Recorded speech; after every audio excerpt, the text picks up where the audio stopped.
Hi, I'm John and welcome back to my Lair of Action Figures, where I'll be talking and reviewing action figures from different manufacturers. Today we're going to be having a look at another G.I. Joe Classified series figures. This is, of course, the Major Bludd figure. This is a Cobra Island version of it. It's a special mission figure, so this is number 27. This figure came out in 2021, so it was one of the first years where they released it. So of course, due to the fact that this is a special mission Cobra Island figure, this is an exclusive to Target. Now, the suggested retail price of this figure was $24.99 and could be found, of course, at Target. If you lived, if you live in Canada, you would be finding this one at Toys R Us in Canada. And if you were lucky enough, you would be able to get it through Hasbro Pulse US. I can't remember if this figure did come out in Europe. I don't think so. I could be mistaken. Maybe they did get some, but not really want to be sure on it. Of course, this is the packaging that I really love. The fact that you see everything that what you get in the figure. This is something that I really like. The blisters, I like the box. I do find the box very interesting behind, due to the fact that it does change a bit from the regular classified ones, because you can cut out some of these parts, and if you want to build a diorama, you could use this as some screenery for your diorama. So I do like the fact of them putting this look of Cobra Island, even if it doesn't look like anything from the comic books, but I can understand why Hasbro wanted to go on to a different look of this figure. I really do like some of the joints on the sides. Let's put this a bit in perspective, as you can see. Overall, I really do like the figure, and as you can see, there's some very interesting drawing about this figure, and we'll be getting into more about it. So let's have a look at this figure. Let's talk about history. What do I think about this figure, and do I think it's a collectible item? So, just before diving into the figure, we're going to be talking about the history of this guy. So, of course, this is my Major Bludd from the original one. This one came out in 1983. As you can see, there's some certain similarity about this figure. Now, of course, the figure itself, you can see, doesn't have so much armor. We will be getting into that in later details, but as you can see, he also has his armored arm. He also has the famous dog tags around over there. And of course, so this is really one from 1983, due to the fact that you have the figures who were also came out in 1983. Of course, this one also was produced at a later date. Also, because it kind of got a second one with the 84, and then you had 32 figures on the back of the card. So, due to the fact that you only have so little, this means it's a 1983 version. So, of course, as you can see, you get the file card. This is the standard classics. Something that was very interesting about this figure, I found that he was born in Australia,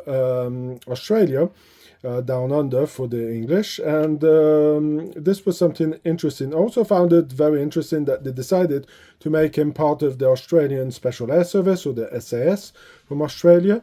So that's something interesting. He's a huge fan of poetry. This was not really portrayed much in the cartoon, but this was more something that was done in the comic book, because he was kind of, well, not very loyal, because he's a mercenary, but he was not very loyal to Cobra Commander, if we can put it in that kind of way. And he was more where the wind would shift, so it was a bit interesting on that behalf. Of course, we got this figure in the Action Force line. It was also edited in the Japanese version. I will be doing maybe a short video with all the Japanese versions. And of course, I sadly didn't manage to find him as a kid, so he evaded me. Also, the fact that he was not released in the original line that was promoted under the name G.I. Joe in Europe. This figure never came out, so that's a bit of a sad point for us. If you missed it in the Action Force line, well, you needed to purchase it from the US at a later time.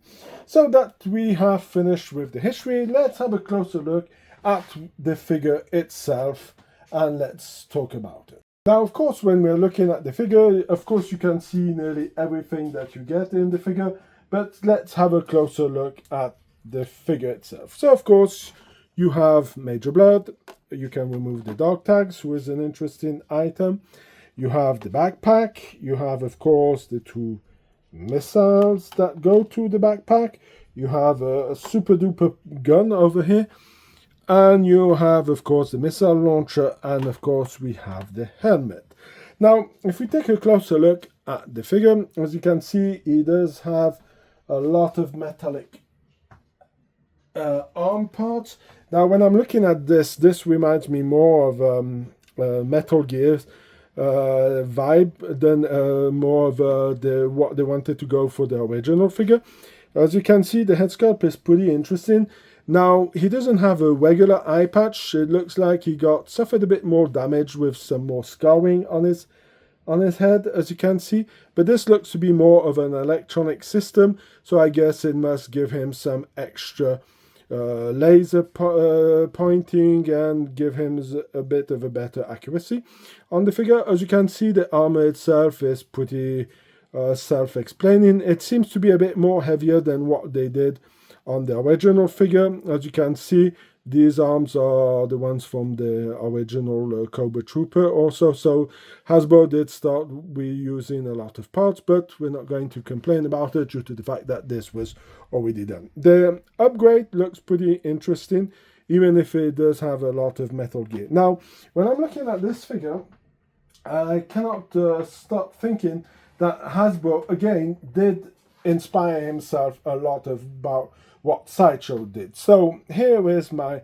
Sideshow 12-inch version of Major Bludd. As you can see, you can say, well, you don't see this armor pack, but personally I prefer Major Bludd without his extra armor. I think it looks a lot better. You can also see that they went for this super pistol on the side, who is a huge similarity with the one that Sideshow did for it. So I don't really understand why for Sideshow at the time when they came out got so much flack for the design of their figures. I thought they did a pretty good job in modernizing the figures in 12-inch, and as you can see, Hasbro did take a lot of inspiration from this figure to this one over here. Now, of course, you have the other chest part, who's this part over here.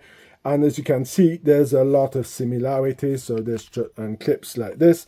So if you want to put this on the figure over here, you will see that there's a huge similarity between the chest plates over here. Now we're going to be also talking, if you're looking at the design, you do have certain inspirations about the figure. Now, I'm not going to go too much into detail about the Sideshow version of this figure due to the fact that I will be doing a review at a later time for him when I've gathered up all his gear and found all his accessories.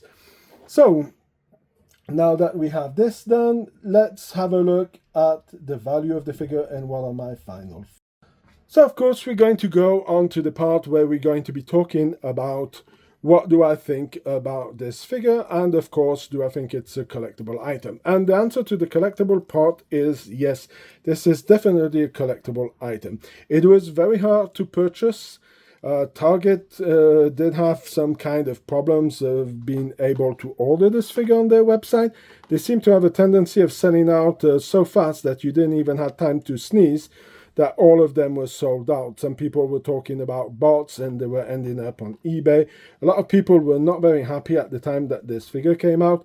And it was during the pandemic, of course. So, of course, this put this figure a lot harder to get. So, personally, I do believe that this figure is a really more high-end collectible version due to the fact that it was very hard to get.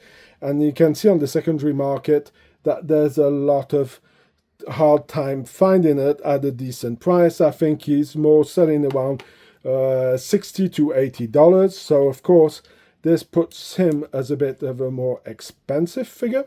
So that's why I would say that this figure is definitely a more high-end collectible value. Now, of course, if you have been following my Facebook page and you've seen in the rumors and the news that I talk about on that Facebook page, you will notice that this year we have an announcement that we might be getting retro design version of Major Bludd. Now, do I think that's a good thing? Yes.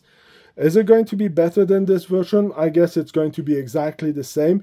They might do some little bits and change like they have done. Of course, you will get a stand for the figure, who's something that I highly appreciate.